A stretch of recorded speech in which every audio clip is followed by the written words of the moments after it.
श्रोता बंधु आसतु शुणिबा एक सुंदर कहानी केतन गोसाई पुओ मधुसूदन विषय।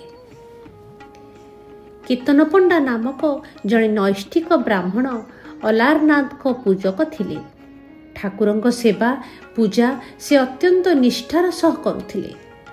स्त्री और छोट पुओ को नहीं पंडांकर एक छोट परिवार।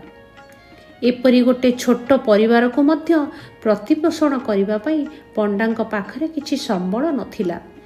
तेणु से भिक्षावृत्ति करी परिवार प्रतिपोषण करती। भिक्षा करने को गला बेले पंडाए ठीक समय रे फेरी न पारिले स्त्री घरे भोग रांधि दियंती और पुओ मधुसूदन भोग नहीं ठाकुर को अर्पण करे। दिने पंडा ठीक समय रे फेरी न पारिबारु तांको स्त्री घरे खीरी प्रस्तुत कले। सरारे खीरी रखी पुओ हाथ को देई ठाकुर को समर्पण करी आसीबा को कहिले। मधु खीरी धरी मंदिर को गला। ताकू पूजा मंत्र किछि जणा नथिला। ठाकुर सामने खीरी रखी से गाइला, आस अलार खाओ खीरी बापा जाइछंती भिक्षा करी, मोते न आसे पूजा करी, आस अलार खाओ खीरी। अबध बालकर शिशु सुलभ निवेदन रे अलारनाथ मुग्ध हो गले। से सरारू खीरी तक नहीं खाईदेले और खाली सराटी तले रखीदेले।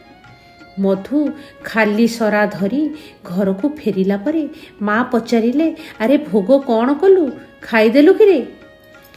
नाई माँ, ठाकुर सबू खीरी खाईदेले। बगुलिया टोका खीरी भोग तक बाटरे खाईदे ठाकुर खाईदेले बोली कहूची भाभी माँ टिके हसिले और कहिले, खाईदेलु तो खाईदेलु, ठाकुर को नारे आउ केते मिछ कहबू? मु मिछ कहूनी माँ, सतरे ठाकुर खाईदेले।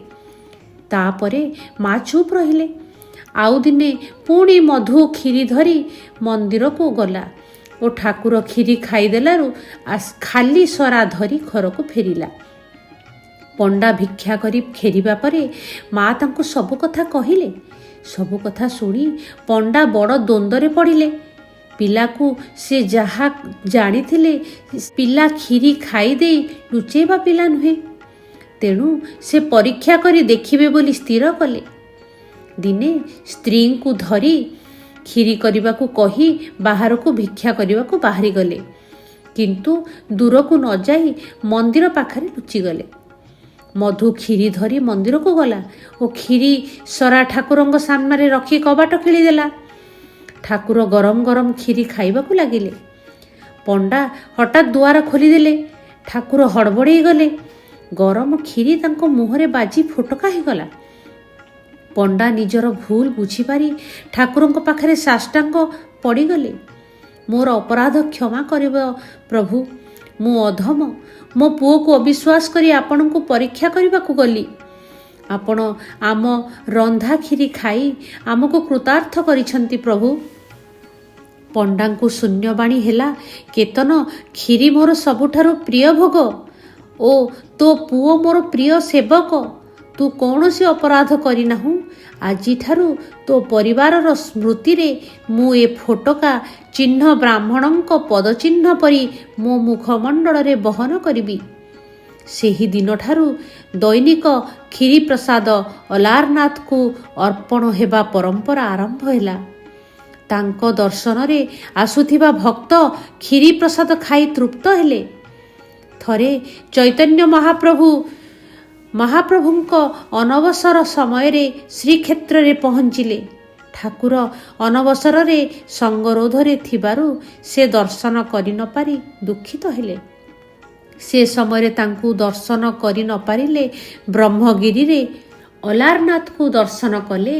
तांको दर्शनर फल मिलिब बोली जगन्नाथ चैतन्य को स्वप्न रे कहिले। चैतन्य ब्रह्मगिरी जाई अलारनाथ को दर्शन कले और दर्शन समय रे सेठारे एक पत्थर उपरे से दंड प्रणाम कले। तांकर भाक्तिक आवेगर उत्तापरे पत्थर तरलिबा को लागिला और तांको शरीरर चिन्ह पत्थर देहरे रहीगला।